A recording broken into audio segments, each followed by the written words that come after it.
Satnam, everybody. Happy New Year. It's 2019. And I wanted to give you an energy update, let you know what the Kundalini Tantric numerology is and the power of this year and the things to look for. Give you a little bit of the astrology and just tell you I love you. And this is going to be the most awesome year for you if you play all the way in. One of the most amazing things is the year's going to start off with a new moon solar eclipse. It's a partial solar eclipse, but nevertheless, it is an amped up new moon in Capricorn.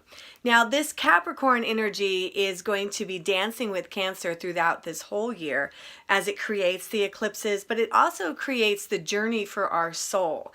And the Cancer is the North Node. It's asking us to be pulled into the heart, to be at home with ourselves, to be authentic.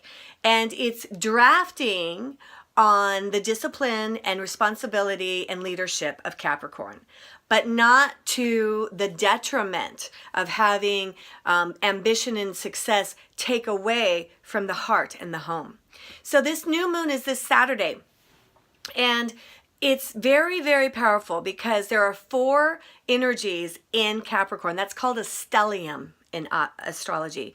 So what it means is it's that Capricorn energy amped up. So when you're amping up an energy that's the teacher in discipline and leadership and responsibility, all those are they feel heavy, a little constricted. So you might feel a little uneasy, but use your uneasiness, question it, feel it. Why, where, what's it pointing at? Because in the best way, this new moon is going to point its finger at where you need to give more discipline. And if you really want to be you, if you really want the fulfillment and success, that little finger is going, you gotta do this, you gotta do this. Now, we need to have a way of being disciplined that is a journey, not a goal-oriented Capricorn, but a journey into home Cancer. That we acknowledge when we're on target and we have compassion and discipline when we're not to get us back on the path to authenticity. The year 2019 is all about you gotta be you. You gotta be you. If you're not, it's really, really uncomfortable.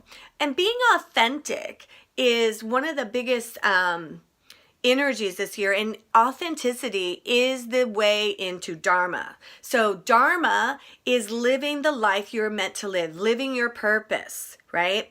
It doesn't necessarily mean a vocation, right? So we're either in our karma, which is all about bringing our past lives and our childhood and all our shit and every day, and we have to keep learning and suffering. That's that. Karma, though, it's just like the Cancer Capricorn thing. Karma, though, does create a certain amount of alchemy that makes you wake up and start getting towards that Dharma. So Dharma has to be authentic and make the you that is golden shine more and more and more. And that is a gift to not only you, but everyone around you. And Dharma's funny, sometimes when you really start to get a sense of your Dharma, you get this weird feeling like I'm supposed to do this. And it may even make you uneasy. People may not like you now that you're in your Dharma. But you have to trust it. And you know when you're in your Dharma. And here's the thing with this year. You can't be close to your Dharma. You have to hit the target, the bullseye. So, there's this book called The Road to the Soul. It's amazing. And it talks about how often a person will get really close. Here's your Dharma and you're 2 inches off, right? And so, I can make this analogy I did this Hatha yoga training and I was in my Dharma. I was doing yoga, I was learning. And in the middle of that, Kundalini came. In the middle of the training. And I'm I had this I cried when I heard Yogi Bhajan's voice. I had this visceral feeling no choice, you gotta do this. It was kind of okay, well, I am, now in this training, I spent this money and I need another training now. But it doesn't matter, because that first training actually taught me how to teach, and the Kundalini training taught me about healing myself, being more real, and this amazing technology. So it's amazing. You know, it just keeps driving you. So I do that, and I get to leave the business I was in, and I go to the Soul of Yoga, and I'm still 2 inches off. It was like, yeah, you're not supposed to be managing this place. You're supposed to be teaching Kundalini Yoga. And it keeps weaving and wandering and giving me closer and closer to what my Dharma is. If we listen to that, we won't suffer. So if you've made a lot of changes and you're feeling like uneasy, it's because you're in that last 2 inches, and it wants you to scoot over into the realness of who you are. So this year is numerology, tantric numerology. The destiny is 3 and the gift is 10. So this is a technology that's kind of a sub-energy of Kundalini Yoga. And when we look at the 3 energy, it is the positivity. It is that Cancer feeling. It is health. It is family. When you make a decision this year, does this support my community? Does this support my relationships? Does this make harmony? This is really a lot of pleasure and pleasure seeking. So that the warning will be, if something looks too good to be true, it's too good to be true. So be on the lookout for that, because that could run a little rampant and get you very distracted. The gift is a 10, and the 10 is the radiant body. The radiant body is all about shining. It's like a wizard. It can use all the 10 bodies at will, which means it can be very neutral. It can be very decisive. It can be illuminating like the aura. It can be intuitive in the arc line. It knows, it radiates complete wisdom and mastery over life. And in that, it wants you to travel towards your destiny, towards your Dharma. And you have to be authentic. If we aren't real, really, at the end of the day, this year, and Dharma is always the same for you, all of us. It's whatever makes you real and brings you closer to love. Everyone has the same fucking thing.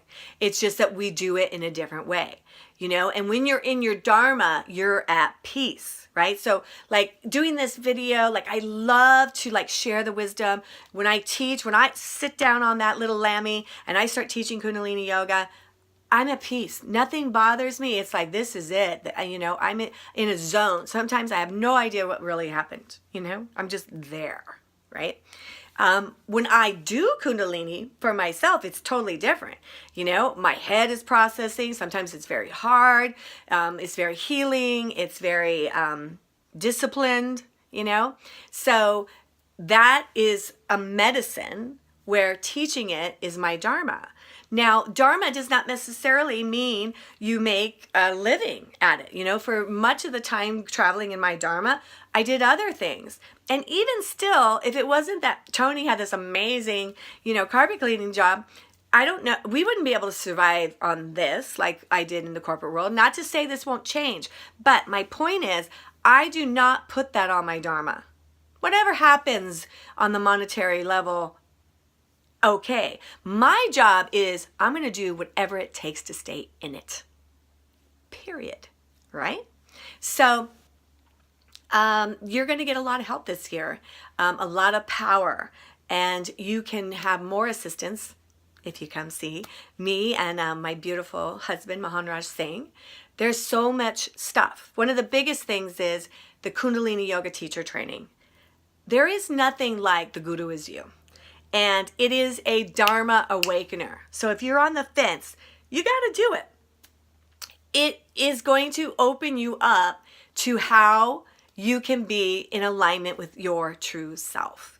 Now, that doesn't mean you're going to be teaching a bunch of classes unless you want to. It could be that you're going to share it, a little bit. But the experience of Guru is you delivered you a different kind of wisdom and knowledge about your life and yourself, that you can now take that energy and excel, right? that's huge. And it starts May 22nd on the spring equinox. We're going to birth ourselves into mastery with the Guru is You. It's a life mastery class. I hope you're there. So this month, you know, the 5th is the kickoff, right? The new moon is happening. So I'm doing the women's elevation, the women's workshop. So you got to be there 1 o'clock on Saturday, focusing on this new moon solar